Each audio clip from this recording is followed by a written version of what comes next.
सन 2010 में राजस्थान में स्थित श्री गंगानगर नामक शहर में 1 लाख रुपए का इन्वेस्टमेंट करके मैंने 200 वर्ग गज जमीन खरीदी।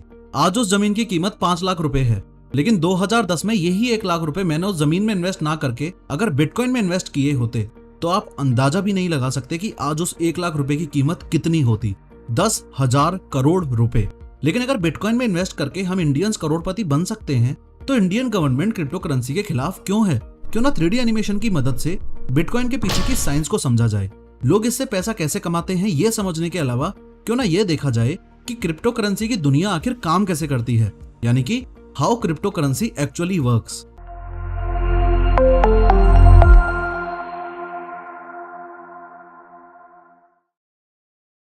This video is sponsored by master 3D with professor. इस best rated 3D animation course के बारे में इस वीडियो में आगे बात करेंगे। सबसे पहले तो ये समझो कि money equals to value.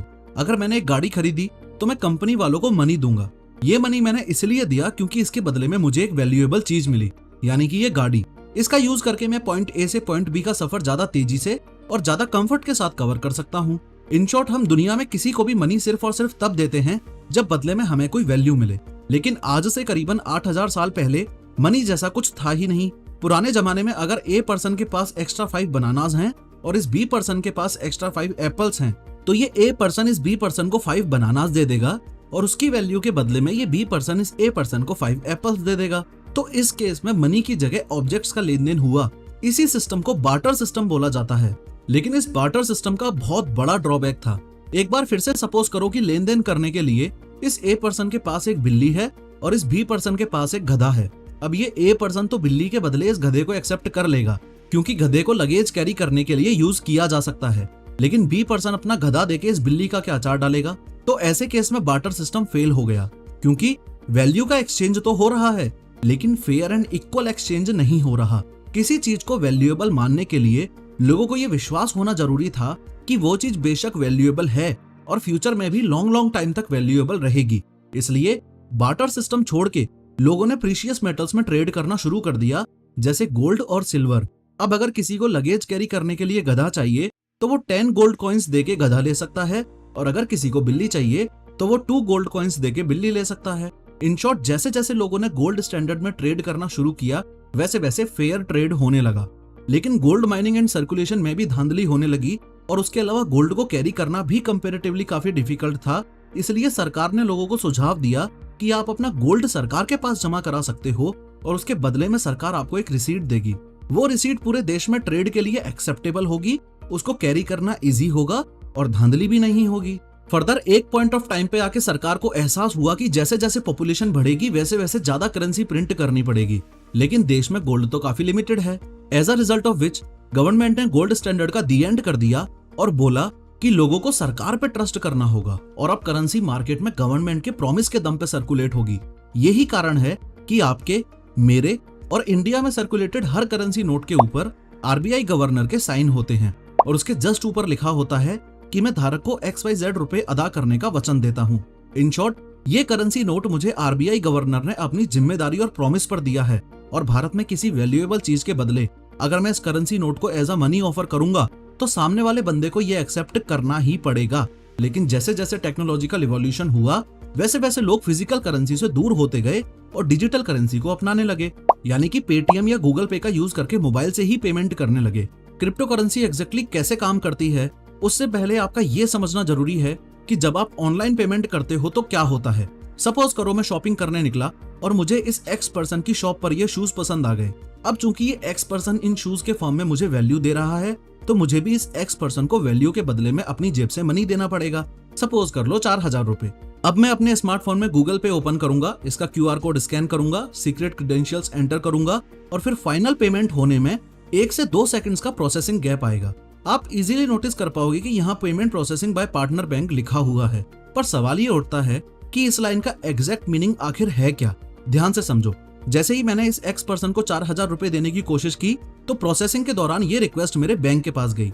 Further ये बैंक चेक करेगा कि पे करने के लिए मेरे अकाउंट में 4,000 रुपए हैं भी या नहीं। अगर अप्रोप्रिएट बैलेंस हुआ तो ट्रांजैक्शन सक्सेसफुल हो जाएगा और ये बैंक अपने लेजर में नोट कर लेगा कि मेरे अकाउंट में अब 4,000 रुपए कम हैं और एक्स पर्सन के अकाउंट में अब 4,000 रुपए ज्यादा हैं। ये लेजर और कुछ नहीं बस बैंक के मेन कंप्यूटर में स्टोर्ड एक शीट है जिसमें बैंक के कस्टमर्स का ट्रांजैक्शन डेटा यानी कि लेन देन नोट किया जाता है। फिजिकल करेंसी और डिजिटल करेंसी की दुनिया में यही सबसे बड़ा फर्क है। अगर आपके पास एक करेंसी नोट है तो आप उसे टच कर सकते हो, फील कर सकते हो, सूंघ सकते हो, सफाई करने के लिए इस्तेमाल कर सकते हो, एक्सेट्रा।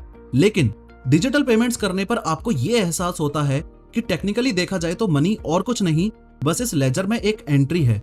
मैंने जब इस एक्स पर्सन को 4,000 रुपए गूगल पे किए तो मुझे इस लेजर को मेंटेन करने वाली अथॉरिटी पर भरोसा है, यानी कि इस बैंक पर पूरा भरोसा है कि ये बैंक मेरे अकाउंट से 4,000 ही माइनस करेगा, उससे ज्यादा 5,000 या 6,000 माइनस नहीं कर देगा।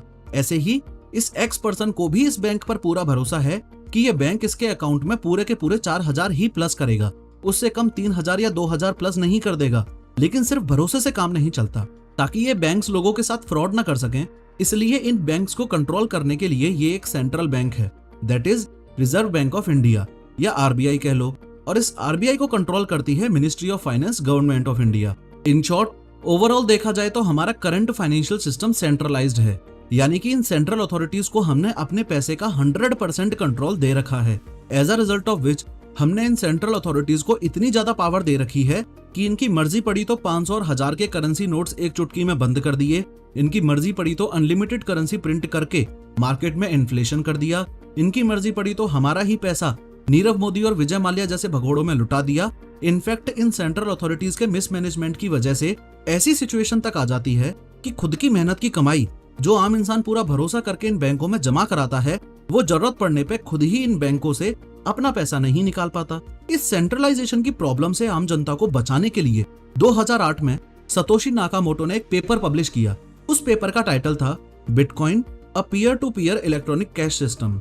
सतोशी नाकामोटो ने अपनी आइडेंटिटी रिवील नहीं की थी। ये सतोशी नाकामोटो है कौन, दुनिया में किसी को नहीं पता। ये एक इंडिविजुअल कंप्यूटर प्रोग्रामर भी हो सकता है और ग्रुप ऑफ प्रोग्रामर्स भी हो सकता है। इस पेपर में सतोशी नाकामोटो ने डिटेल में बताया कि आखिर कैसे क्रिप्टो करेंसी का यूज करके हम इन सेंट्रल अथॉरिटीज को कंप्लीटली रिमूव कर सकते हैं और अपने फाइनेंशियल सिस्टम को डिसेंट्रलाइज्ड बना के लोगों को ही उनके खुद के पैसे का डायरेक्ट कंट्रोल दे सकते हैं। जो लोग आज भी बिटकॉइन और क्रिप्टो करेंसी में कंफ्यूज हो जाते हैं, उनको बता दूं कि फिलहाल मार्केट में 10,000 से भी ज्यादा क्रिप्टो करेंसी सर्कुलेशन में हैं। लेकिन इस वीडियो में हम सिर्फ बिटकॉइन की साइंस को समझेंगे। बिटकॉइन एक टाइप की क्रिप्टो करेंसी है जो कि दुनिया में मोस्ट फेमस और सबसे पुरानी क्रिप्टो करेंसी है। ऐसे ही एथेरियम भी एक टाइप की क्रिप्टो करेंसी है, ऐसे ही डोजकॉइन भी, ऐसे ही बाइनेंस भी, ऐसे ही टेथर भी, and the list goes on. Bitcoin के वर्किंग मैकेनिज्म को समझने के लिए एक बार फिर हम अपने शूज वाले एग्जांपल पर चलते हैं। इस वीडियो को पब्लिश करते वक्त बिटकॉइन की वैल्यू 40 लाख रुपए से भी ज्यादा है, लेकिन कुछ देर के लिए सपोज कर लेते हैं कि एक बिटकॉइन की वैल्यू इन शूज के बराबर है, यानी कि 4,000 रुपए, जो कि साल 2013 में थी। आगे ध्यान से समझना। इस एक्स पर्सन ने मुझे शूज दिए और उसके बदले में मैं अपने मोबाइल से इसके मोबाइल में एक बिटकॉइन ट्रांसफर कर दूंगा। अब शूज के लिए किए गए इस ट्रांजैक्शन को किसी न किसी लेजर में नोट तो करना पड़ेगा ना। अपने फाइनेंशियल सिस्टम को डिसेंट्रलाइज बनाने के लिए जोश जोश में हमने सेंट्रल अथॉरिटी को यानी कि इस बैंक को बीच में से रिमूव तो कर दिया, लेकिन अभी भी सबसे बड़ा सवाल ये है कि इस लेजर को आखिर मेंटेन करेगा कौन। याद है कुछ देर पहले मैंने आपको बताया था कि सतोशी नाकामोटो ने 2008 में बिटकॉइन का पेपर पब्लिश किया था। उस पेपर का टाइटल अगर आपको फिर से दिखाऊं तो यहाँ लिखा हुआ है peer to peer electronic cash system. Peer to peer का मतलब ये हुआ कि अब इस लेजर को कोई भी सेंट्रल अथॉरिटी मेंटेन नहीं करेगी, बल्कि हर वो इंसान जो बिटकॉइन का लेन देन कर रहा है, जो बिटकॉइन नेटवर्क का हिस्सा है, वो इस लेजर को मेंटेन करेगा। सपोज कर लो मेरे और इस एक्स पर्सन के अलावा ये ए, बी, सी, डी, ई यानी कि टोटल 5 लोग और हैं जो बिटकॉइन नेटवर्क का पार्ट हैं।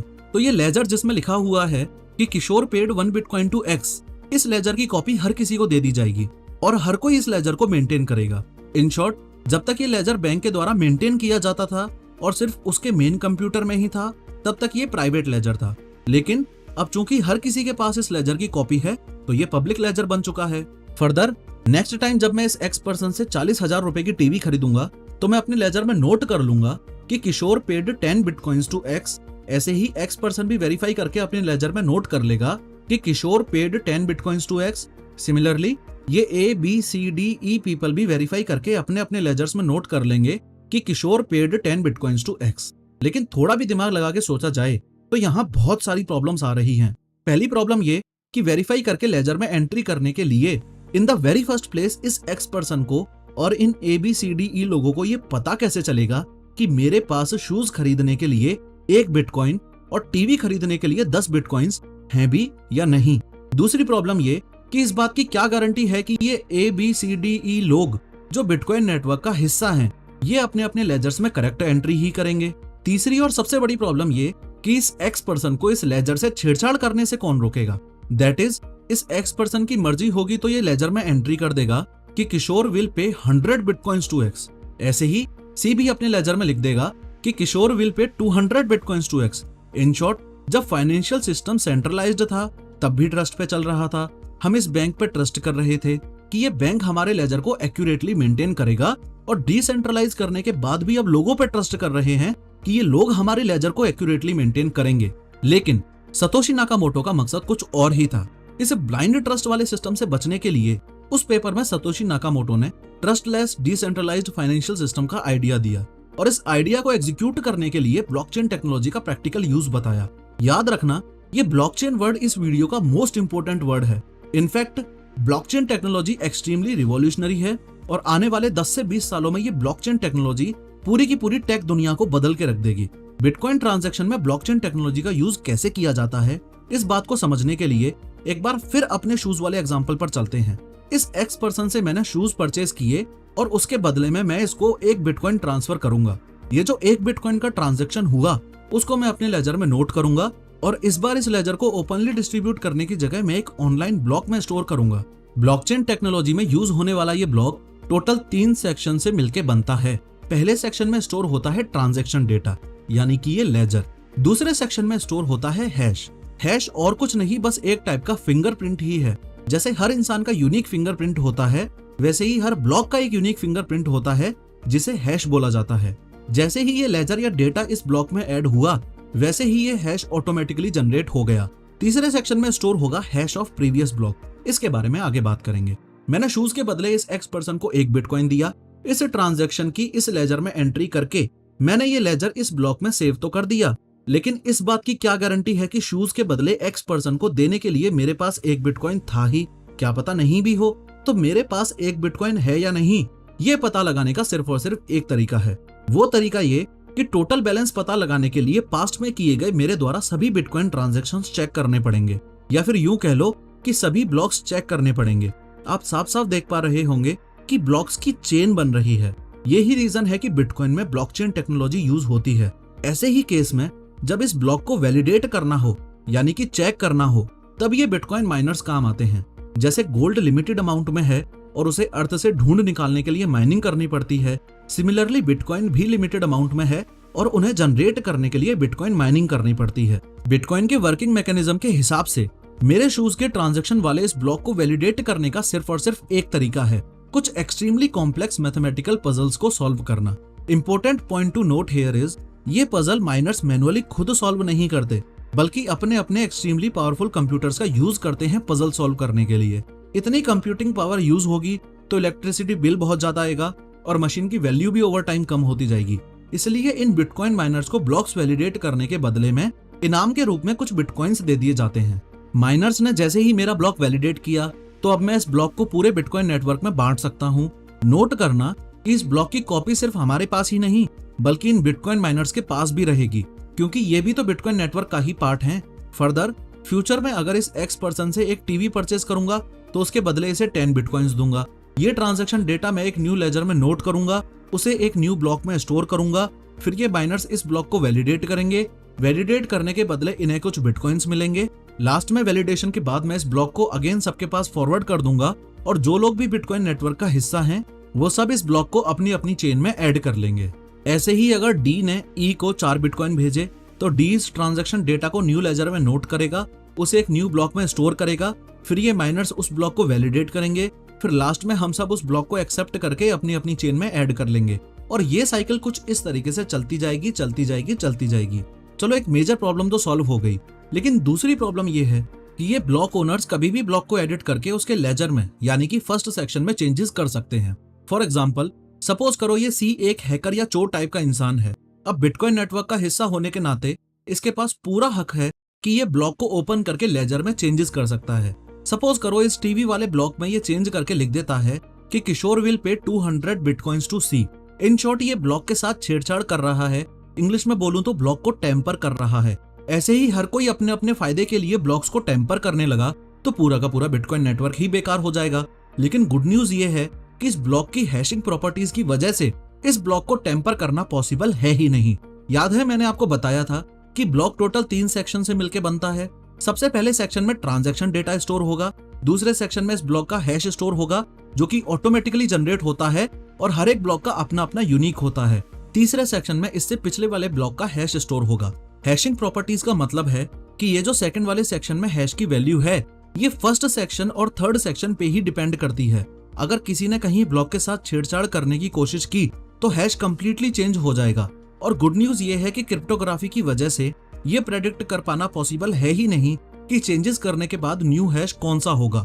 बिटकॉइन जो कि एक डिजिटल करेंसी है, उसमें प्राइवेसी और सिक्योरिटी मेंटेन करने के लिए इस क्रिप्टोग्राफी टेक्निक का यूज होता है, इसलिए इसे क्रिप्टो करेंसी भी बोल दिया जाता है। अब जैसे ही सी पर्सन ने इस टीवी वाले ब्लॉक का डेटा चेंज करके किशोर विल पे 200 बिटकॉइंस टू सी लिखा, वैसे ही हैश चेंज हो गया। अब चूंकि इस चेन के नेक्स्ट ब्लॉक के थर्ड सेक्शन में टीवी वाले ब्लॉक का हैश था तो वो भी चेंज हो गया, उससे इस ब्लॉक का हैश चेंज हो गया। ऐसे ही नेक्स्ट ब्लॉक के थर्ड सेक्शन में पिछले ब्लॉक का हैश था तो वो चेंज हुआ तो इस ब्लॉक का हैश भी चेंज हो गया। इन शॉर्ट सी पर्सन की ब्लॉकचेन में इस शूज वाले ब्लॉक के बाद के सभी ब्लॉक्स इनवैलिड हो गए, इसकी पूरी की पूरी चेन ही इनवैलिड हो गई। लेकिन बिटकॉइन सिस्टम को ये पता कैसे चलेगा कि सी पर्सन की चेन गलत है और बाकी सबकी चेन सही है? तो सुनो, बिटकॉइन ऐसे केस में मेजोरिटी को अकाउंटेबल मान के चलता है। यहाँ पे मेजोरिटी ऑफ ब्लॉकचेन्स सिमिलर हैं, लेकिन चूंकि सिर्फ सी पर्सन की ब्लॉकचेन ही डिफरेंट है, इसलिए बिटकॉइन नेटवर्क इस सी पर्सन की ब्लॉकचेन को टेम्पर्ड मान के इग्नोर कर देगा। और सी के अलावा ये जो रिमेनिंग बंदे हैं, इन अदर वर्ड्स ये जो रिमेनिंग नोड्स हैं, इनके साथ बिटकॉइन के आगे वाले ट्रांजैक्शन वैसे ही होते रहेंगे जैसे हो रहे थे। गवर्नमेंट क्रिप्टो करेंसी को बैन क्यों करना चाहती है, ये बात बताने से पहले इस बात को समझो कि बिटकॉइन में आपको वही पैसा इन्वेस्ट करना चाहिए जो आप लूज करने के लिए तैयार हो। और ऐसा इसलिए बोला जाता है क्योंकि बिटकॉइन मार्केट काफी ज्यादा रिस्की और वॉलेटाइल है। लेकिन गुड न्यूज ये है कि 3D इंडस्ट्री का मार्केट ना ही रिस्की है और ना ही वॉलेटाइल। अपनी 3D स्किल्स में अगर आप कुछ रुपए इन्वेस्ट करोगे तो करियर सिक्योर होना तय है। जिस क्लैरिटी के साथ मैंने आपको ये बिटकॉइन का कॉन्सेप्ट समझाया, उससे भी ज्यादा क्लैरिटी के साथ मैंने 3D सिखाने के लिए एक ट्रेनिंग प्रोग्राम लॉन्च किया है। अगर ये सीखना चाहते हो कि ये 3D एनिमेटेड वीडियोस आखिर बनती कैसे हैं, तो अभी की अभी स्क्रीन पे दिखाए गए व्हाट्सएप नंबर पे मैसेज करके master 3D with professor premium training programme में अपनी सीट बुक करो। याद है मैंने आपको बताया था कि क्रिप्टो करेंसी का सबसे पहला टारगेट है अपने फाइनेंशियल सिस्टम को डिसेंट्रलाइज करना। अगर और इजी लैंग्वेज में बोलूं तो जो बैंक्स, RBI और गवर्नमेंट हमारे फाइनेंशियल सिस्टम को कंट्रोल करती हैं, इन सेंट्रल अथॉरिटीज को रिमूव करना। एक तो ये रीजन है कि गवर्नमेंट क्रिप्टो के खिलाफ है, दूसरा और इम्पोर्टेंट रीजन ये है कि क्रिप्टो को रेगुलेट करने वाला कोई नहीं है। अगर पैसे के लेन देन को देखने वाला कोई होगा ही नहीं तो भारत में बैठे बैठे हमला करवाने के लिए आतंकवादियों को कोई भी बिटकॉइन भेज सकता है, ड्रग्स के लिए कोई भी बिटकॉइन में पे कर सकता है, और इतने सारे इलीगल काम करने के बाद भी एक्यूज्ड पकड़ा ही नहीं जाएगा क्योंकि बिटकॉइन ट्रांजैक्शन करते वक्त आपकी प्राइवेसी भी तो मेंटेन करके रखता है ना। ये ही दी मोस्ट इंपोर्टेंट रीजन है कि सरकार क्रिप्टो करेंसी को बैन क्यों करना चाहती है। Thank you for watching. और हाँ, वो श्रीगंगानगर वाली जमीन बिकाऊ है, किसी को परचेज करनी हो तो इंस्टा पे मैसेज कर देना। प्लस ब्लॉकचेन टेक्नोलॉजी और बिटकॉइन माइनिंग पर डेडिकेटेड 3D एनिमेटेड वीडियो चाहिए तो कमेंट में जरूर बताना।